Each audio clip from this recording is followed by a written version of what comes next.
Stephen Jules Radio Show.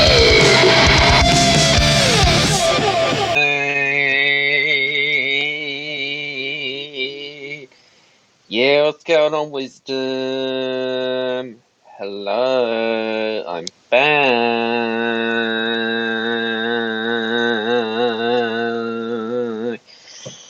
I just got up. I just did a morning meditation as well. So I've done that. Yeah, it feels great. Really feels great. But I was reading some news yesterday about councils.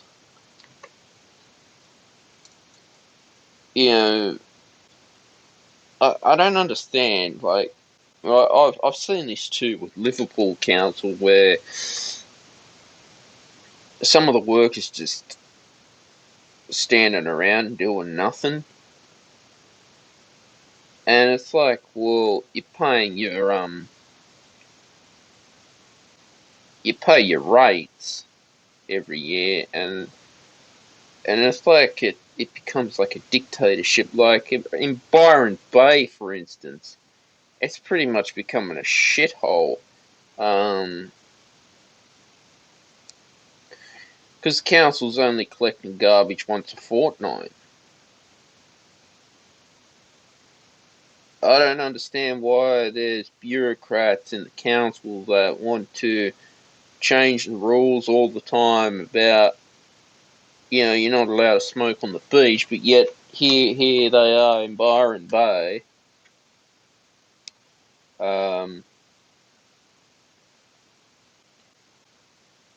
Only collecting garbage once a fortnight. Some places in Sydney as well, and it's becoming a shithole.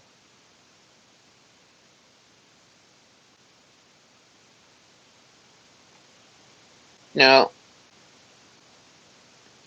this to me is a problem.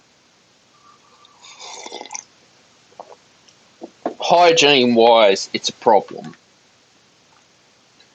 It is, unless you want Australia looking like a third world country, then this is what's going to happen when bins overflow. And yet they're saying, oh, you can't litter, but look how much litter is around when your garbage bins aren't getting collected. And it literally stinks of shit. Some parts of Sydney too. Of course people are pissed off with the council. How come? They get all the freebies and all the rights, and you pay your hard-earned rate money to them, and this is what you get in return. That's obviously if you own your own house, but if you're a renter, you just pay your rent, and you don't have to worry about that. I've said it before, like, now, it's just better to rent, than to own a house, because owning a house these days is an utter nightmare, literally a nightmare, and it's like, is this worth it? All the crap that I have to put up with? Seriously, is it worth it? But I'll let you decide on that. Trade, there's going to probably be a problem with trade and shipping costs coming in Australia from overseas, from suppliers, pharmaceutical suppliers. They could put the inflation could go up again because of the war between Israel and Palestine.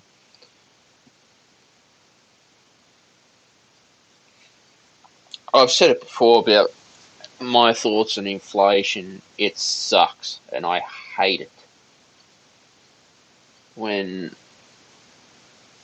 essentials items like your medication, food go up in price, and then you're virtually left broke. The problem is, and sometimes governments can't control inflation, but with the war going on, if a cargo ship's got to take a different route longer, then the shipping cost will go up here. Not only that, all the bloody taxes involved just to import them into Australia go up as well. And then the pharmaceuticals have got to put them up to their retail price. I mean, this is everything. This is not just tobacco, alcohol. This is pharmaceuticals as well. Certain pharmaceutical brands, I can only get them from overseas because they don't have suppliers in Australia for certain medications. It's like Pfizer and Moderna.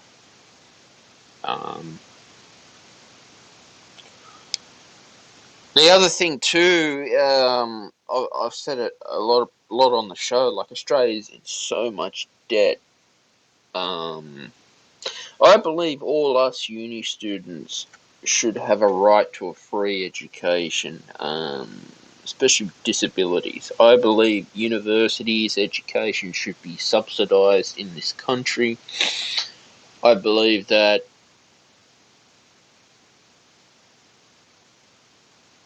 having a bachelor's degree is wonderful for you. Free education all the way. I mean, free healthcare as well should be going ahead. The only problem is with Medicare is they're not paying our doctors and nurses enough money. They're losing, and the problem with it, I've noted in Australia too.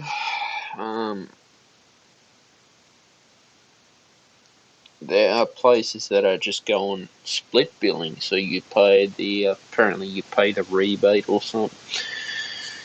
But unfortunately, the Albanese government has not delivered his promises, or he's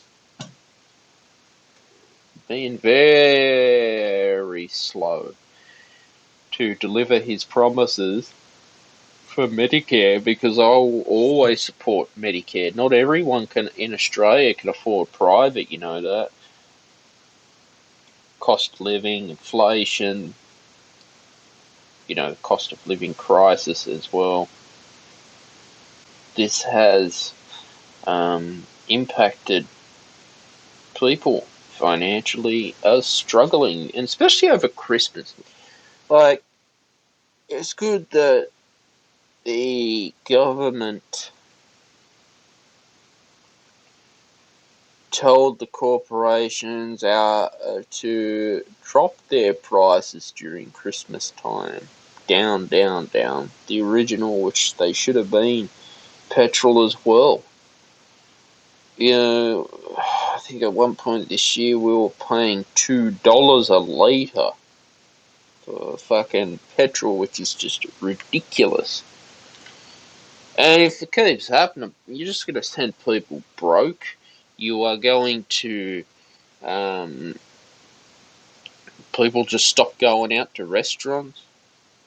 The problem with inflation was, if you're working full-time job, your wages weren't going up to help cover it, or if you're on welfare, wasn't going up as well to help cover your cost of living. I mean, 2023 has been a wild, crazy year. Just craziness altogether.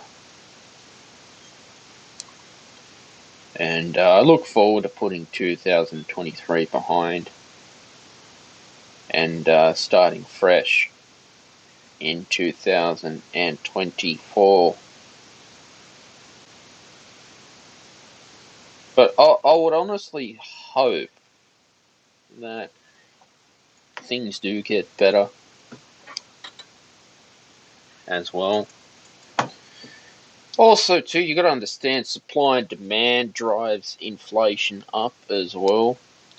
Um, that's another cause. Like we've had a rental crisis here in Australia, and that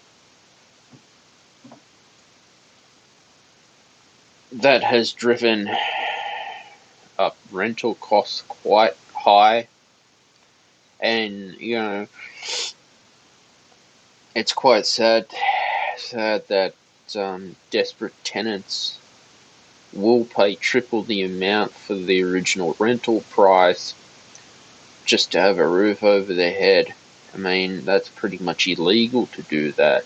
And there was also a time where landlords were rent bidding. That's illegal. So, file a complaint to fair trading. Um,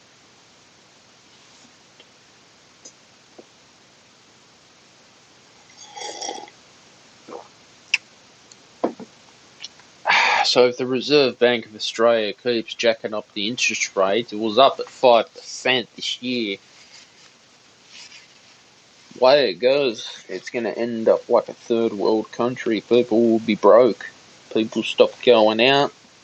They cut back on luxury items.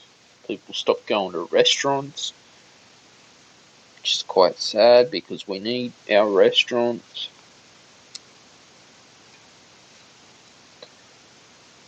People basically, what can I say? Struggle just to keep their electricity on, and that's not good.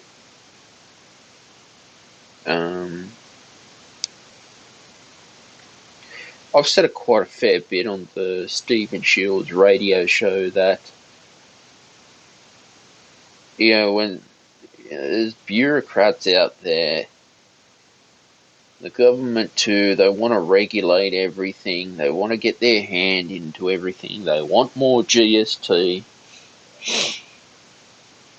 And you gotta wake up and think, well, these are just greedy bastards that just want to send us broke. Bureaucrats especially. During COVID pandemic, it became almost like a totalitarian state. Melbourne was pretty much a communist state, dictatorship down there. Daniel Andrews should own up to his mistake and say, well, I'm sorry, and there needs to be a royal commission into how COVID was dealt with.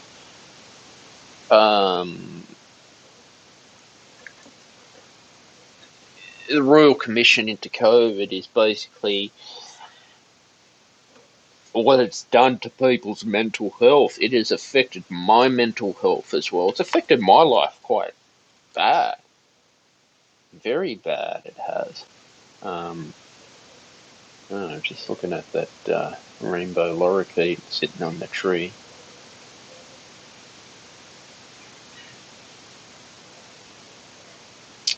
It's like our experience with the Commonwealth Bank, how, we need to see your ID to withdraw your money. Yet every time you go, it's recorded on their system who you are. They know who you are.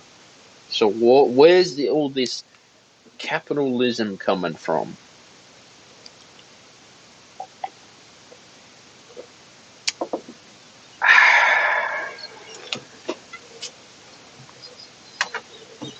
So that's what I have an issue with. And it's like politicians, they get freebies in the Qantas lounge. So literally they're taking advantage of Qantas, getting freebies, and the taxpayers. Well, that's very expensive to be a member of those Qantas lounges, and that's not fair for commuters who have to travel in a shitty economy seat with Qantas. Personally, I wouldn't even fly Qantas anymore. They're fucked. They can fuck off, mate. Virgin Airlines can fuck off. Richard Branson can fuck off as well. The issues with these big companies is they get so greedy that when they were price gouging airfares from Sydney to Queensland, Bad customer service, I've heard, especially Jetstar cancelling flights last minute. I once had a flight cancelled from Darwin to Sydney last minute. They never sent me an email, never told me it was going to be cancelled. So they put me on a flight from Darwin to Brisbane, and then Brisbane to Sydney. I mean, at least they could have given me like 24 hours notice, not cancelling last minute. This is bad customer service. And it's very stressful.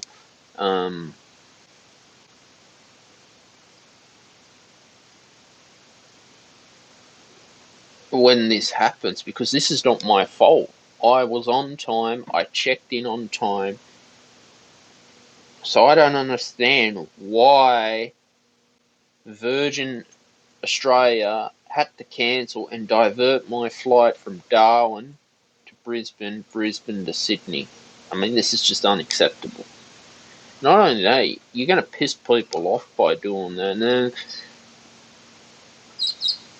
And then when you piss people off by doing that, you've got to think, well, how come? Airlines sacking staff, staff being mistreated, pilots working shit hours, while Richard Branson, Barnaby Joyce making huge profits, sitting on their ass, not caring about customers in a shitty economy plane seat, cattle class. And even that too, they price gouge economy.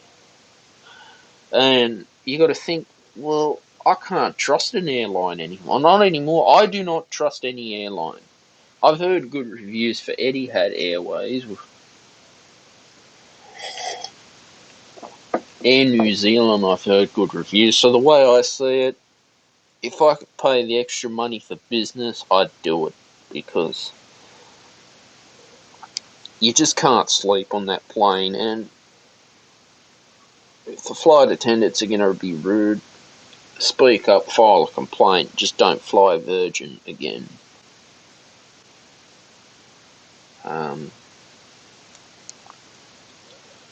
But this is how the Australian airline industry, it's all airlines, it's Qantas baggage handlers just chucking out, they don't care, they just chuck your luggage, they don't give a shit. They all do it. And so at one point, Qantas was one of the best airlines to travel. They had such a good reputation, but now, forget them. Jetstar, Virgin, forget them. Because when people, like I've heard Qantas overcharging people's credit cards, and it's a shit fight just to ring them up, go through all that customer service to get your money back, and half the time the people just don't care. I'm fed up. Yeah, I'm really fed up with it. Government too is going to be banning illegal vapes. Apparently, teenagers vaping with nicotine. As you know, I do like to have my cigar smoke. I just don't like it when governments just want to like ban every single thing, regulate everything, get their hand on every single GST they can to make profit out of it. To me, that's just getting greedy, and I'm fed up. So I mean, teenagers should not be smoking anyway. How they get their hands on the vapes, I don't know. But I mean, what can I say? This is Australia.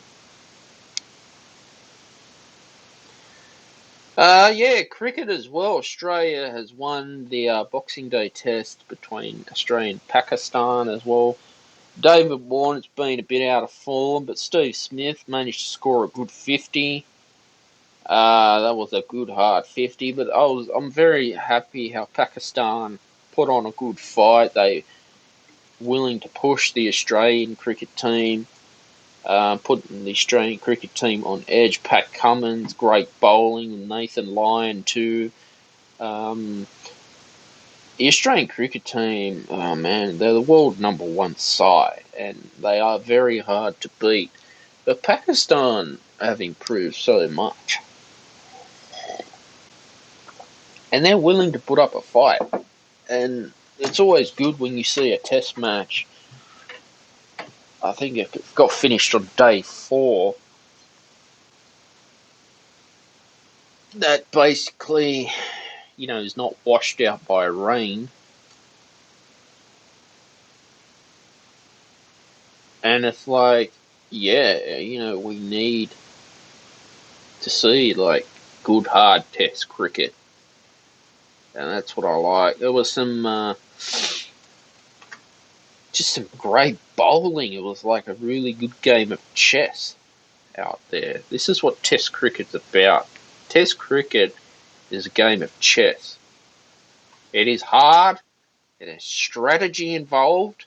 It's not a slogfest, what you see in the 2020. You don't see too many sixes in Test cricket. You see more 4 runs in Test cricket because it's Test cricket.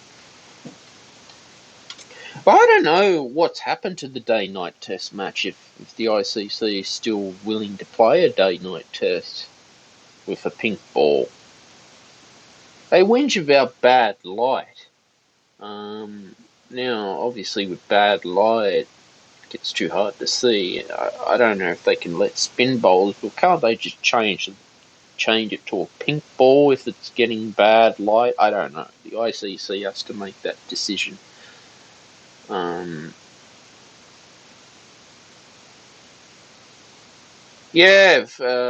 the first test, a couple of body line getting hit, batsmen getting hit. That's Test cricket. That's what I love about Test cricket. It's it's all about who's willing to stay the longest as well. That's what we enjoy about Test cricket here. But 2023, guys, is coming to an end. It's just great to put this year behind us. I think that, I had a bad start to 2023, but now it's all about a fresh start for 2024 and looking to achieve more things for the podcast and the YouTube channel as well, and growing it. I'm enjoying my journey as well. So this is what I love about being a content creator. Weather right now is 22.8 degrees Celsius, feels like 23.6 degrees. Minimum of 17, top of 27, 0 to 2 millimeters of rain, sunny morning with a shower or 2. West 4 kilometers an hour wind, 9 kilometers an hour gust, 61% humidity, 0 millimeters of rain since 9 a.m. yesterday. Rain 25%, low chance of at least 2 millimeters. Sydney, Australia, sunny morning, medium chance of showers, most likely this afternoon and evening. Light winds becoming southerly, 15 to 20 kilometers an hour in the morning, and then tending southeasterly, 20 to 30 kilometers an hour in the middle of the day with a moderate fire danger rating. 5:48 a.m. sunrise, 8:12 p.m. sunset. Warning gibbous moon phase. Last quarter, 4th of January is the next moon phase. 11 extreme. Max UV index, 8:40 a.m. to 5 p.m. Sun protection recommended. Tomorrow it's going to be cloudy, low of 16 degrees Celsius, top of 22 degrees Celsius, 0 to 1 millimeters of rain. Monday, cloudy, low of 17 degrees Celsius, top of 24 degrees Celsius. 0 to 1 millimeters of rain. Tuesday, sunny with showers, a low of 18 degrees Celsius, top of 28 degrees Celsius, 0 to 1 millimeters of rain. Wednesday, sunny with showers, a low of 19 degrees Celsius, top of 28 degrees Celsius, 0 to 3 millimeters of rain. Thursday, sunny with showers, a low of 20 degrees Celsius, top of 28 degrees Celsius, 0 to 10 millimeters of rain. Friday, sunny with showers, a low of 19 degrees Celsius, top of 23 degrees Celsius, 0 to 7 millimeters of rain forecasted. So it's like the gas ban in Victoria, which I don't understand. They're trying to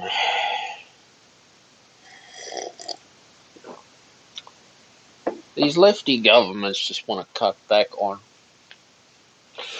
these so-called carbon emissions, and I often wonder how come they want to dictate about what you can and can't have in your house. Apparently, so the new houses are not allowed to have gas on the stove in Victoria, in Melbourne.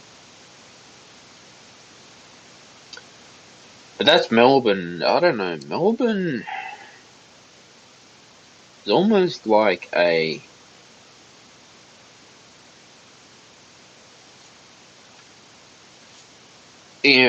dictatorship state. Yeah, they should be concentrating on improving, urgent healthcare clinics and Medicare, because doctor shortage and nurse shortage too because of COVID, which was quite sad. And yet the governments want to put taxes. They just want more taxes to pay off the COVID debt, which will never happen. I mean, all countries, they just want more taxes. Why? And yet politicians are getting freebies, travelling first class, going to the cricket, rocking up thousands and thousands of dollars in five-star hotels, using fancy cars, running red lights, not paying parking fines, speeding on the road because they think they can get away with it. It's just ridiculous. The law's the law. It doesn't matter if you're the Prime Minister, you gotta follow the law. But this is what I get fed up. MPs too, they think they can just do whatever they want. No, you can't do that. Chris Minns as well. So it goes to show that these are the people we vote, and yet they take advantage of taxpayers. Now that's what I don't like. And yet there is a cost of living crisis going on too. But there was some sad events happen. There was a mass shooting in Prague, Charles University's Faculty of Arts. The gunman died by suicide. Now, this is obviously very sad and devastating for any of this stuff to happen, and I don't like getting involved in topics of gun control. I don't like people getting all political about guns. But obviously something like this is very honestly sad and just, should never happen. America's not the only country to have mass shootings. It happened in Europe, in Russia, Prague, and what the police have to see and deal with this sort of stuff, and the whole university, I think the whole city of Prague went into a lockdown.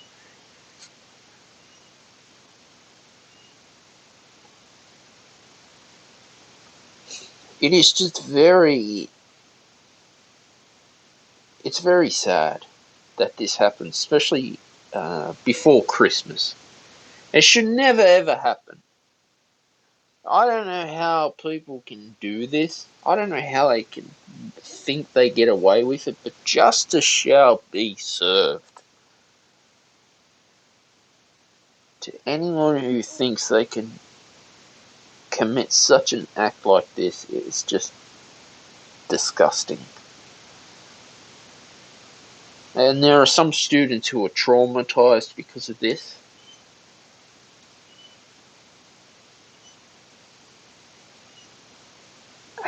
I just don't know what to say. Really, I don't know what to say.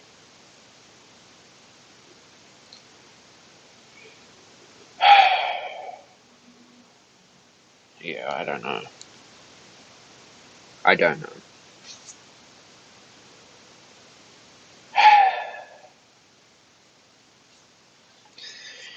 But let's put that negativity aside. Metro West line, there's two machines excavating 135 Olympic swimming pools underground. I think they're trying to expand the city of Sydney, which the state government's trying to do.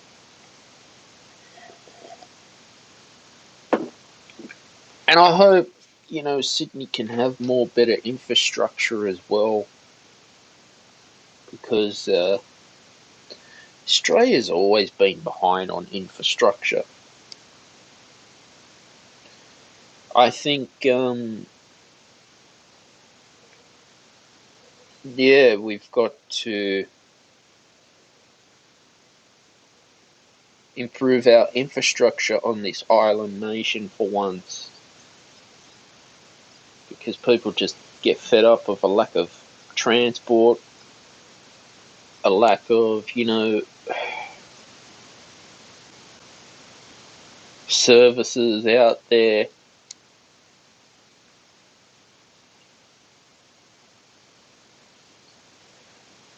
But yeah, that's Australia for you.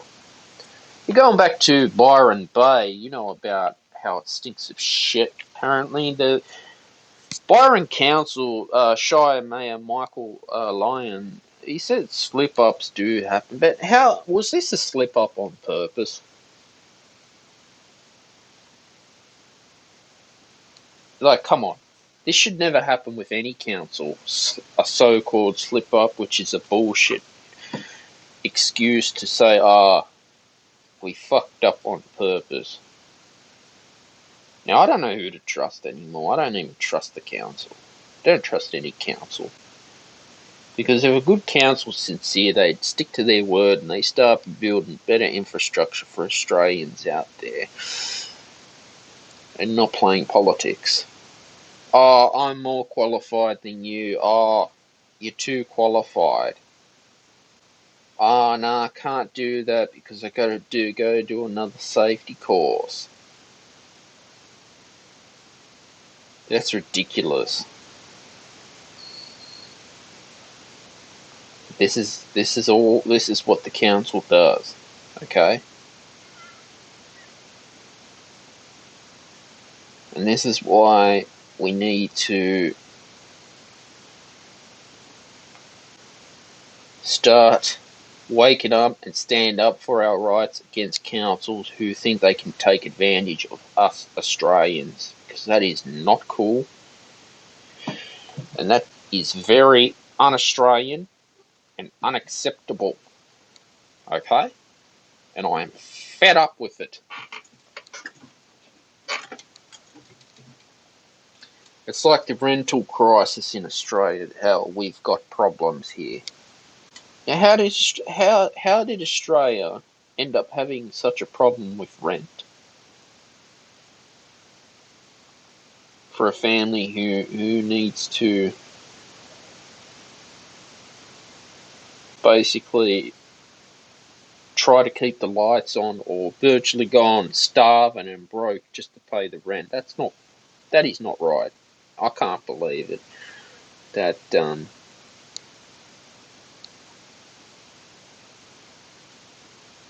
we've had to what can I say, live like this in Australia. Penrith Beach as well has had a couple of drowning concerns. There's been a couple of drownings, and there was a couple of people this week who passed away drowning at Penrith Beach. That was apparently a secret location that the government didn't tell us about. But I don't know. They open a beach to the public and yet apparently doesn't have good facilities there. I don't know. I don't know how it's going to go. That I just don't. But the Westfield Penrith 2, there's an 80 million reutilisation, quote, Daily Telegraph, upgrade. Apparently it's going to be 5 new restaurants, 2 new movie theatres. But you know what was strange? There was a fire that got set off in the food court when people were doing their shopping. The whole centre got evacuated. Not only that, businesses that it impacted, every single business there that had to stop work lost thousands of dollars in trade, especially when people do their Christmas shopping here. They get very, I don't know, they just become like lunatics. Madhouse it is.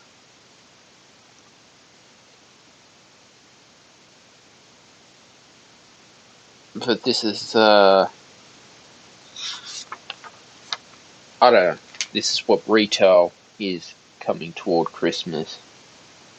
This is, people just going mad and I guess just not caring anymore. And they only, I've got to get the latest Black Friday deal. I'm sick of it. Really sick of it. Yeah, I'm really fed up. Basically, what's going on Hoxton Park Road is apparently there's some ABA group planned on Hoxton Park Road. But I don't know how it's going to turn out. Whether they build stuff on Hoxton Park Road or upgrade it. You always got to take things with a grain of salt as well. There's been some a sad thing happened in Liverpool. I was reading in the Daily Telegraph, Pepper's Place Cafe inside the old Liverpool Library was basically forced to close. Now, Liverpool Council, they didn't warn the staff to vacate premises, which they're supposed to. If they're going to send an eviction notice to a business, they have to give a certain time frame for the business to, vacate somewhere. But this was done like last minute. They gave no warning, so already the council's breached. They're already broken some laws because they think they could just say, okay, piss off to small businesses. The council, Liverpool Council, actually offered a place at Michael Wendon Aquatic Centre at Miller. Problem is that, from what the owner has said, that there's just going to be not enough customers during the week to keep the overhead costs running. And this is quite not good from Liverpool Council to have to say, okay, for a small business who's been there, I think it's 7 years, that's given jobs to people. I think it's more focusing on women, which is fantastic, like hospitality, making coffees, and then have to vacate somewhere. Now, I hope this gets resolved. I hope Pepper's Place Cafe stays where it is at the old library and not have to move on, because for a business to have to move, it's such a nightmare. It really is a nightmare.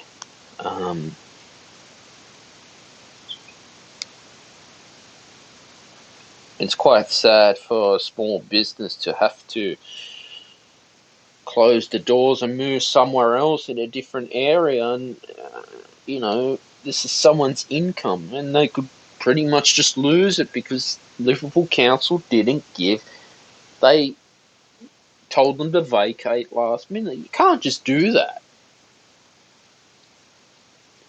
This is where I'm getting fed up with councils. There's always a shit fight with every single council because they think they can become a dictatorship or bureaucrats. They want to make up shit as they go along, and for what?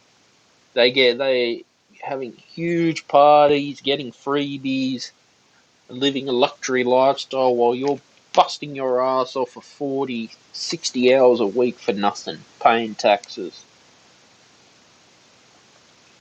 Nathan Haggerty has actually resigned from the council, and he's deciding to focus on his MP role in Leppington. Now, I hope our MPs here, whether it's Labor, Liberal, do a good job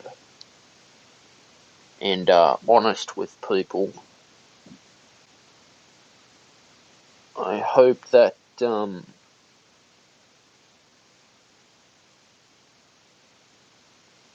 they can make changes, do something for our community, because all politicians, they start off as MPs. MPs, the bottom of the food chain. So I'd hope your MPs are honest. I found they're actually more honest than your state and federal politics, and we need honest politicians. We need honest politicians in this country. Into cricket, as you know, I like the cricket. Melbourne Renegades have dropped the captain, Nick Maddison. Apparently, Nick Maddison's been with poor form. Will Sutherland is taken over, but Nick Maddison's average was 5.67. He's only scored 48 runs in 4 innings.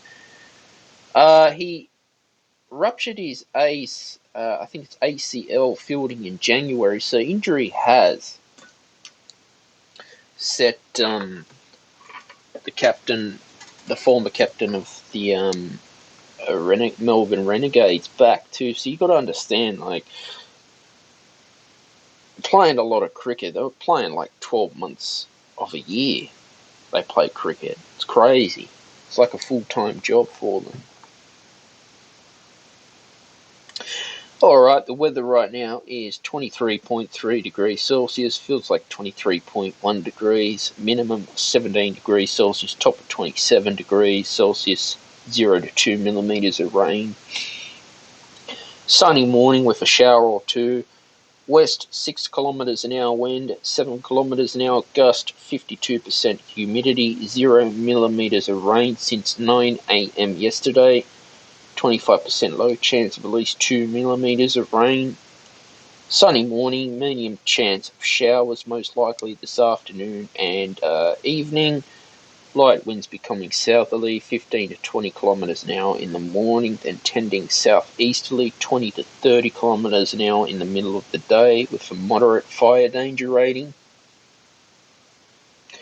5:48 a.m. sunrise, 8:12 p.m. sunset. Warning gibbous moon phase. Last quarter, 4th of January is the next moon phase. 11 extreme max UV index. 8:40 a.m. to 5 p.m. sun protection is recommended. Tomorrow, cloudy, low of 16 degrees Celsius, top of 22 degrees Celsius, 0 to 1 millimeters of rain. Monday, cloudy, low of 17 degrees Celsius, top of 24 degrees Celsius, 0 to 1 millimeters of rain. Tuesday, sunny with showers predicted A low of 18 degrees Celsius, top of 28 degrees Celsius, 0 to 1 millimeters of rain. Wednesday, sunny with showers, a low of 19 degrees Celsius, top of 28 degrees Celsius, 0 to 3 millimeters of rain. Thursday, sunny with showers, a low of 20 degrees Celsius, top of 28 degrees Celsius, 0 to 10 millimeters of rain. Friday, sunny with showers, low of 19 degrees Celsius, top of 23 degrees Celsius, 0 to 7 millimeters of rain predicted and forecasted. Yeah, so hopefully we do get more rain. I get fed up of people whinging too much that there's not enough rain, and then when there's a lot of rain it floods. Like in North Queensland, it was literally flooding. NRL, there's scouting, when they're wanting to recruit players. Jerome Luai is looking at moving to the West Tigers for 5 years, $6 million contract. And he played for Penrith. But will Penrith Panthers let Jerome Luai go is the question. He's been successful. I think he's won 3 premierships with Penrith. So we'll wait and see. The Sharks have signed Adam Fonua-Blake for a 4-year deal beginning in 2025. Wow.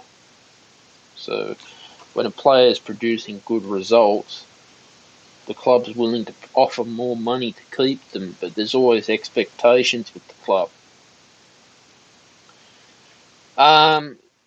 Junior Amane, if I'm pronouncing that right, because of the hammer attack, he's had the contract torn up from the Dragons as well, and he's serving it in the community.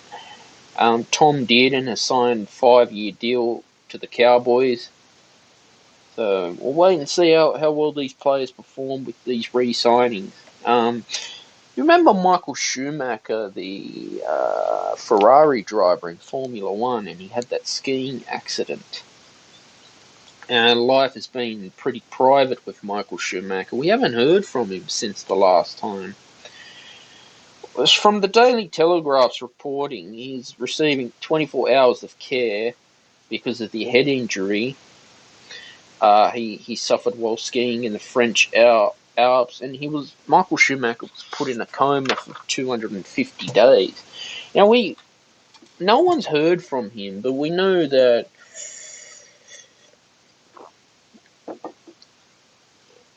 he's receiving 24 hours a day of care from doctors as well.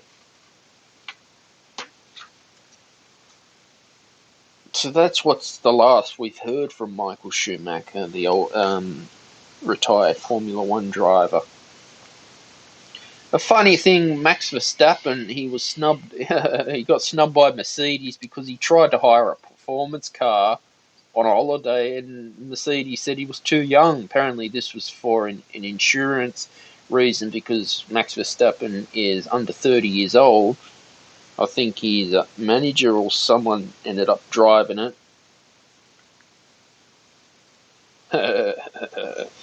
But he's driving a Formula One car. I don't know. I don't understand why they would say no to hire a Mercedes. But he's won his 3rd championship, and he is one of the most dominant drivers in Formula One. Still is with Red Bull. But I've been hearing a lot about this cashless society, and I'm just getting fed up of hearing about cashless society. I think it's just bullshit that if we were to go a cashless society, it would really fuck things up. What happens if the Opal machine where you top up your Opal card or travel card, their FPOS is not working and you need to get home and you only got cash, or well, you've got the amount of money on your card, but it's not working. It's like, well, how are you going to get home? and so I don't understand why Transport Sydney Trains telling people, oh, we need, we don't take cash, or oh no, the Opal retailers, we're not doing Opal retailers anymore. That's just stupid. That is just plain stupid and plain um, dictatorship here, and it needs to stop because cash is what keeps the darn economy going. Cash is what's keeping us alive. Just to buy food, I find that, yeah, we need cash. Cash is what keeps us surviving. So I hope to all our governments that they can keep cash. But that's all from me today, guys. Always love podcasting here on Wisdom. Feel free to join the Stephen Shields radio show. I publish new podcasts every Friday at 6 p.m. Sydney, Australia time. Please subscribe and share any episodes on your social media to help the show grow as well. Tell friends and family. And I'd like to wish everyone a happy new year. Bye for now.